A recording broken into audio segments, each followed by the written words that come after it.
Hello and good morning everyone. I welcome you all at UOS IAS. I hope everyone is doing well. So today is 18th May 2024 and we are going to discuss important news and articles from The Hindu newspaper. So let's see what important news we got today to discuss. But before starting the video, for PDF join Telegram channel EduVerse IAS. Link आपको description box में provided है. Make sure video को and तक देखें so that सारी important news आपकी यहाँ पर कवर हो. तो चलिए स्टार्ट करते हैं और देखते हैं आज हमें क्या क्या डिस्कस करना है. Okay, so now the first article is why delay in uploading turn out data, supreme court asked election commission. Okay, हम इलेक्शन कमीशन की बात कर रहे हैं यहाँ पर. एक्चुअली होता क्या है, पहले आप इसकी पूरी स्टोरी समझिए, तब आपको ये पूरा जो इशू है वो समझ में आएगा. इलेक्शन कमीशन ऑफ इंडिया, अभी आप सभी को पता है कि डिफरेंट फेसेस में इंडिया में इलेक्शन चल रहे हैं लोकसभा के. एक्चुअली होता ये है कि जब भी फॉर एग्जांपल अभी इलेक्शन यहाँ पर सुबह वोटिंग हुई, शाम तक वोटिंग आपकी खत्म हो जाती है. वोटिंग खत्म होने के बाद जो पूरा डेटा आता है किसका, यहाँ पे वोटर्स का, कि किस किसने वोटिंग की, किसने कितनी वोटिंग नहीं की, कैसा क्या है, तो ये पूरा जो डेटा होता है वो इलेक्शन कमीशन के पास जाता है. और वो डेटा यहाँ पर इलेक्शन कमीशन ऑफ इंडिया अपनी जो वेबसाइट है उसमें यहाँ पर पब्लिश करती है. लेकिन अभी हम देख रहे हैं लास्ट के 2 फेसेस से यहाँ पर एक्चुअली प्रॉब्लम ये हो रहा है कि इलेक्शन कमीशन ऑफ इंडिया जो डेटा यहाँ पब्लिश कर रही है, अपलोड कर रही है, उसमें डिले हो रहा है. तो इसमें पिटीशन गई सुप्रीम कोर्ट के पास. तो सुप्रीम कोर्ट ने अभी इलेक्शन कमीशन से पूछा कि why delay in uploading turn data, यहां पर जो आपका टर्न आउट डेटा है इसको अपलोड करने में डिले क्यों हो रहा है. तो देखिए यहां से आपके लिए क्या निकल कर आता है, इलेक्शन कमीशन ऑफ इंडिया. ये इंपॉर्टेंट टॉपिक हो जाता है, वैसे भी इस साल इलेक्शन हो रहे हैं, तो यहां से इट इज वेरी ऑब्वियस कि क्वेश्चंस आने ही आने हैं. तो पहले हम इशू के बारे में बात करते हैं. Call for clarity. The NGO has placed a specific request before the Supreme Court to avoid delay in publication of poll data. यहाँ पर जो poll data है उसका publication बहुत ज़्यादा delay हो रहा है, तो इसी के चलते एक NGO ने यहाँ पर Supreme Court से specifically request किया है. So direct the Election Commission to immediately upload on its website scanned legible copies of from 17C part 1 of the polling station after the closing of polling each phase. तो यहाँ पर actually यही होता था. तो ये जो डिले हो रहा है इसके तहत में यहाँ पर क्या किया गया है, आपका इलेक्शन कमीशन ऑफ इंडिया से क्वेश्चन किया गया है सुप्रीम कोर्ट के द्वारा. आई होप आपको ये क्लियर होगा. तो अभी यहाँ पर आपके लिए सिर्फ इतना ही है.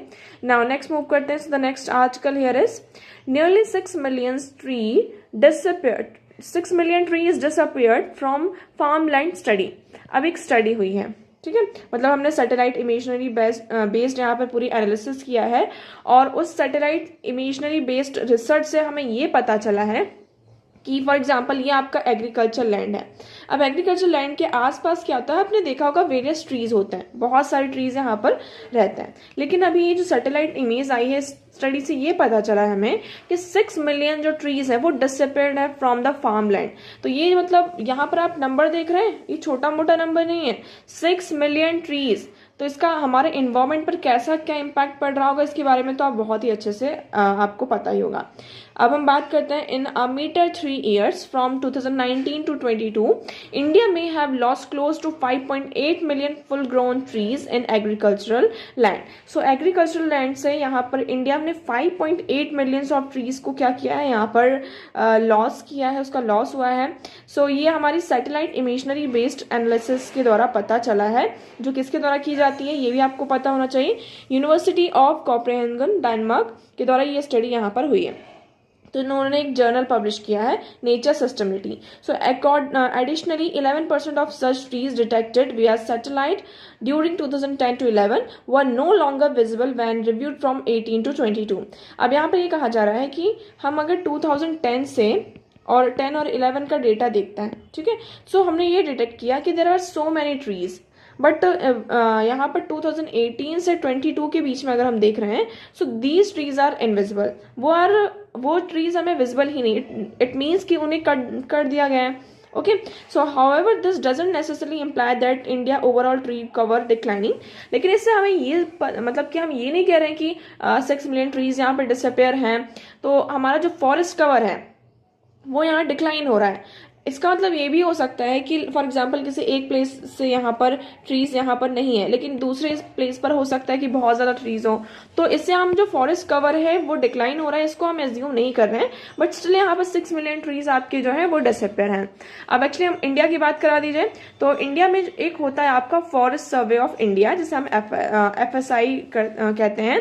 ये हर 2 साल में आपका कंडक्ट होता है, ठीक है, जिसमें ये सर्वे किया जाता है tree cover, but only publish data on the changes in acreage and not individual tree. यहाँ पर एकड़ की उसमें होता है कि लाइक 1 एकड़ में कितना ट्रीज है, 2 एकड़ में कितना ट्रीज है, इस बेसिस पर होता है। यहाँ पर इंडिविजुअल जो ट्रीज है उसको काउंट नहीं किया जाता है। सो जो फॉरेस्ट सर्वे ऑफ इंडिया है ये आपको पता होना चाहिए। लास्ट डेट है यहाँ पे the latest FSI report says the India's tree cover has increased in 2021 over 2019। अभी लास्ट यहाँ पर देखिए हर 2 साल में निकलता है, तो लास्ट 2021 में इसने अपना डेटा यहाँ पर रिलीज किया था, इस सर्वे का डेटा। अभी आगे यहाँ पर डेटा मतलब कंडक्ट होगा ना। इसमें ये कहा गया था कि अभी जो लेटेस्ट रिपोर्ट आई थी, तो दे सेड कि 2019 के कंपैरिजन में अगर हम 2021 में देखते हैं, सो इंडिया का जो फॉरेस्ट कवर है वो इंक्रीज हुआ है। Okay, so the present analysis focuses on farmlands and tracks individual trees, albeit only big one relying on map from multiple micro satellite and machine learning analysis to climate trends beginning in 2010। Okay, तो अब आपको यहाँ पे forest Survey of India के बारे में पता होना चाहिए। फॉरेस्ट सर्वे ऑफ इंडिया ये आपका जून 1981 में इसको फाउंड किया था। It is under the administration of government of India, ministry of environment forest and climate change. ये किस मिनिस्ट्री के अंदर आता है? Ministry of environment forest and climate change के अंदर आता है। ठीक है, ऑब्जेक्टिव क्या है इस सर्वे का? So conducts forest survey studies and research to periodically monitor and changing situation of land. यहाँ पर लैंड की जो चेंजिंग सिचुएशन है तो उसको मॉनिटर करने के लिए यहाँ पर क्या है आपका Forest Survey of India. Then forest resources and present the data for national planning, conservation and sustainable management of environmental protection as well as for the implementation of social forestry projects. तो यहाँ पर जो हमारे national planning हम करते हैं, है ना, किस तरीके से हमें सस्टेनेबल मैनेजमेंट की तरफ आगे बढ़ना है, कंजर्वेशन करना है, इन्वायरमेंट प्रोटेक्शन की तरफ ध्यान देना है, जो सोशल फॉरेस्ट्री आपके प्रोजेक्ट्स उसका इम्प्लीमेंटेशन कैसे करना है। सो इन सब के लिए ये जो सर्वे होता है बहुत ही इंपॉर्टेंट हो जाता है। फीचर्स की बात करते हैं। So FSI assesses forest cover of country every 2 year, हर 2 साल में होता है, जैसे अभी हमने यहाँ पे डिस्कस किया। It uses digital interpretation of remote sensing satellite. हम यहाँ पर एक्चुअली क्या करते हैं, रिमोट सेंसिंग सैटेलाइट का जो डेटा है इसका इंटरप्रिटेशन लेते हैं, उसका पूरा डेटा लेते हैं, publish the result in a binomial report called state of forest report. तो और इसका जो रिजल्ट होता है वो स्टेट ऑफ फॉरेस्ट रिपोर्ट के तहत यहाँ पर पब्लिश होता है। Other national survey of survey है क्या इस ऑर्गेनाइजेशन की? तो हाँ, FSI forest as well as ASI archaeology, BSI botany, आपका ये सारे यहाँ पर हैं जिसके तहत आपका क्या किया जाता है, सर्वे किया जाता है। आई होप आपको ये क्लियर होगा यहाँ पर। ना नेक्स्ट मूव करते हैं। सो द नेक्स्ट आर्टिकल देखिए, ये हमारे लिए इंपॉर्टेंट नहीं है, ये भी इंपॉर्टेंट नहीं है, ये अब इलेक्शन हो रहे हैं तो बस वही सारी चीज़ें यहाँ पर बातचीत की जा रही हैं। ठीक है, ये टॉपिक ऑलरेडी हमने डिस्कस किया हुआ है, आप सभी को यहाँ पर झाबार पोर्ट के बारे में पता ही होगा, फिर से ये टॉपिक यहाँ पर आया है। इसमें एक्चुअली अब ये कहा जा रहा है कि India should not tailor its ties with Iran to US foreign policy change.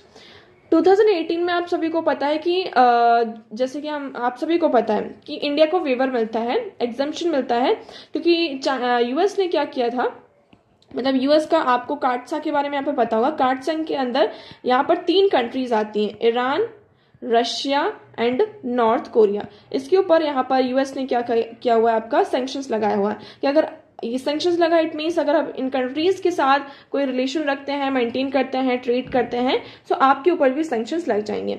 लेकिन समहाउ यहाँ पर क्या होता है, 2018 में इंडिया को वेवर मिलता है, और हमने यहाँ पर देखिए आप सभी को पता है जैसे कि अभी रशिया यूक्रेन वॉर चल रहा था, रशिया के ऊपर यहाँ पर US ने सैंक्शंस लगाए, बट स्टिल हमने यहाँ पर रशिया से क्रूड ऑयल परचेस किया। ईरान की बात करते हैं 2018 में भी हमें यहाँ पर सैंक्शन मिलता है, लेकिन अभी यहाँ पर ये कहा जा रहा है US के द्वारा कि ये 2024 है। 2018 एंड 2014 दोनों ये जो टाइम पीरियड है इसमें बहुत सारा डिफरेंस देखने को मिलता है। ठीक है। तो अब हम हो सकता है कि यूएस की जो फॉरेन पॉलिसी है वहां पर चेंज हो सकता है। So India should not tailor its ties with Iran. इसमें ये कहा जा रहा है कि इंडिया को जो अपने टाइज है ईरान के साथ उसमें यहाँ पर इतना ज्यादा टेलर नहीं करना चाहिए। इससे क्या हो सकता है, यूएस की जो पॉलिसी है फॉरेन पॉलिसी उसमें चेंजेस हमें देखने को मिल सकते हैं। फर्दर क्या होगा अभी हमें नहीं पता है, क्या 2018 की तरह इस बार भी इंडिया को वेवर मिलेगा या नहीं मिलेगा, अभी इसके बारे में हमें कुछ नहीं पता है। अब जो भी होगा आगे हमें पता ही चलेगा। तो हम बात करते हैं किसकी, झाबार पोर्ट की। झाबार पोर्ट इसकी जो स्ट्रेटेजिक लोकेशन है, हम आप मैप में देखेंगे, आपको इसका लोकेशन पता होना चाहिए। ईरान में ये क्या है आपका झाबार पोर्ट, ये कहाँ आता है, बलूचिस्तान प्रोविंस में ही आता है। तो आपको ये भी पता होना चाहिए, एक बलूचिस्तान ईरान में है कुछ पार्ट, और कुछ उसका जो पार्ट है वो पाकिस्तान में है। यहाँ से हमने क्या किया, आप सभी को पता है कि सेंट्रल एशिया की तरफ अगर हमें हमारी कनेक्टिविटी को इन्हेंस करना है, पहले क्या था, जैसे कि फॉर एग्जांपल पाकिस्तान के थ्रू हम यहाँ पर जो आपका सेंट्रल एशिया है लाइक अफगानिस्तान, तुर्कमेनिस्तान, इस रीजन में अगर हमें पहुंचना है तो हम पाकिस्तान से होते हुए निकल जाते थे। लेकिन जब से हमारे रिलेशन यहाँ पे पाकिस्तान के साथ खराब हुए हैं बहुत ही ज्यादा तरीके से, उसके बाद सेंट्रल एशिया से जो हमारी कनेक्टिविटी है एक तरीके से इतनी सही नहीं है। उस कनेक्टिविटी को इनहेंस करने के लिए हमने क्या किया, ईरान में झाबार पोर्ट को डेवलप किया। 2006 की बात है ये। उसके बाद हमने इस एग्रीमेंट पे अभी जो है ये हुआ है कि हाँ 10 ईयर्स के लिए हमें यहाँ पर एक हमारे जो डिप्लोमेटिक टाइज हैं है ना, 10 ईयर्स के लिए यहाँ पर हम इसको हमने ऑपरेशनलाइज कर दिया है। तो अब हम यहाँ पर झाबार पोर्ट से डायरेक्ट सेंट्रल एशिया की तरफ आगे मूव कर सकते हैं और हम जो सेंट्रल एशिया है हमारा उसके साथ कनेक्टिविटी बना सकते हैं। ये इतना क्लियर हुआ। अब उसकी बात करते हैं, झाबार पोर्ट हमारे लिए और भी ज़्यादा इंपॉर्टेंट हो जाता है कि हमें अगर यूरोप में जाना है, तो अभी हम कौन सा रूट लेते हैं, अरेबियन सी से जाते हुए हम यहाँ पर क्या करते हैं, अरेबियन सी, फिर आपका रेड सी आता है, फिर सूज कनाल से होते हैं मेडिटेरियन सी, और उसके बाद फिर हम यहाँ पर पहुंचते हैं इस रीजन में। तो ये जो रूट है ना, अभी स्टैंडर्ड रूट, हम अभी इसी रूट को फॉलो कर रहे हैं। लेकिन आप सभी को पता है कि रेड सी में क्या हो रहा है ना, हूतीस यहाँ पर अटैक कर रहे हैं जिसकी वजह से इतना ज्यादा डिस्टर्बेंस हो रहा है। मेडिटेरियन सी की बात करते हैं, यहाँ पर इसराइल हमास वॉर चल रहा है, सूज कनाल की साइड में भी यहाँ पर सारी चीजें प्रॉब्लम है। तो ये एक अल्टरनेटिव रूट भी हो सकता है जो अभी हमने ईरान में झाबार पोर्ट डेवलप किया है, मतलब कि यहाँ पर जो हमारे इस चीज को ऑपरेशनलाइज किया है। सो इससे क्या हो सकता है, इस रूट को हम बोलते हैं नॉर्थ साउथ ट्रांसपोर्ट कॉरिडोर। इसमें हम क्या करेंगे, मुंबई से ईरान गए, ईरान से आपका अजरबैजान, और अजरबैजान यहाँ पे मॉस्को से होते हुए हम यहाँ पर यूरोप की तरफ जा सकते हैं। ठीक है, और सेंट्रल एशिया और यूरोप से हम अपने जो ट्रेड रिलेशन है उनसे कनेक्टिविटी को इंश्योर किया जा सकता है। सो अभी हम International North South Transport Corridor के बारे में बात करते हैं। It is a multimodal transport route linking the Indian Ocean and the Persian Gulf to the Caspian Sea via Iran onwards to northern Europe via Saint Petersburg in Russia. तो देखिए यहाँ पर क्या है, कैस्पियन सी, गल्फ ऑफ से यहाँ पर आपका देखिए इंडियन ओशन को कैस्पियन सी से यहाँ पे कनेक्ट होगा विया गल्फ, और हम ईरान से जाएंगे और उसके बाद यूरोप भी आ जाता है और हम रशिया भी यहाँ पर जा सकते हैं। जैसे कि आपने देखा कि आप यहाँ मॉस्को रशिया तक पहुंच सकते हैं। तो ये जो रूट है हमारे लिए एक अल्टरनेटिव रूट है। अब इसमें एम हमारा पर्पस ये है, the purpose of the corridor was to reduce carriage cost transit time between India and Russia. यहाँ पे इंडिया और रशिया के बीच में जो ट्रांजिट टाइम लगता है उसको रिड्यूस करना, और जो कॉस्ट है ना उसको भी रिड्यूस करना। तो the transit time is expected to reduce to almost half once the corridor become fully functional. तो अगर ये कॉरिडोर फुली फंक्शनल हो जाता है तो हमारा यहाँ पे जो टाइम है हम बहुत ही ज़्यादा रिड्यूस हो जाएगा। आप सोचिए अभी तक हमें यहाँ से ऐसे घूम कर ऐसे जाना है, उसके बाद सेंट पीटरबर्ग, इतना ज़्यादा घूमना पड़ता था। लेकिन अगर ये कॉरिडोर ऑपरेशनलाइज हो जाता है प्रॉपर तरीके से तो हमें कितना कम पड़ेगा, आपको मतलब इसी से हमें यहाँ पर अंदाजा हो रहा है, हम प्रेडिक्ट कर सकते हैं। सो here you will see that the first mooted in 2000 में इसको mooted किया गया था, आपका लेकर आया गया था। So the idea was to build a transport corridor linking Russia's Baltic Sea, coast of India's western ports in the Arabian Sea via Iran। तो ईरान के थ्रू होते हुए हमने ये सोचा कि हम रशिया का जो बाल्टिक सी है उससे यहाँ पर इंडियन ओशन को कनेक्ट करेंगे। So India, Russia and Iran sign preliminary agreement to develop a 7,200 kilometre long International North South Transport Corridor in 2002। तो यहाँ पर ये एग्रीमेंट 2002 में साइन होता है। 3 years लेटर इसमें अजरबैजान ने भी इसको साइन किया। उसके बाद इस एग्रीमेंट को इवेंचुअली 13 कंट्रीज ने क्या किया, आपका रेटिफाई किया, like India, Russia, Iran, Azerbaijan, Belarus, Bulgaria, Armenia, Kazakhstan, Kyrgyzstan, Oman, Tajikistan, Turkey and Ukraine, इन सभी ने इसको क्या किया, रेटिफाई किया। सो ये रूट था आपका। तो अभी देखिए यहाँ पे फर्दर चीजें चल रही हैं। अब इंडिया को वेवर मिलता है या नहीं मिलता, ये फर्दर हम देखेंगे। नाउ नेक्स्ट मूव करते हैं। देखिए आज के न्यूज़पेपर में ऐसे कुछ खास इंपॉर्टेंट आर्टिकल्स नहीं है। ओके, जो भी इंपॉर्टेंट है आपके साथ वो डिस्कस हो रहा है। Like China Russia partnership is not directed against anyone. अब यहाँ पर किसकी बात की जा रही है, चाइना एंड रशिया। पहले का जो टाइम था, एक टाइम पर आपको अगर याद हो तो चाइना एंड रशिया के बीच में कितना ज्यादा यहाँ पे कन्फ्लिक्ट रहता था।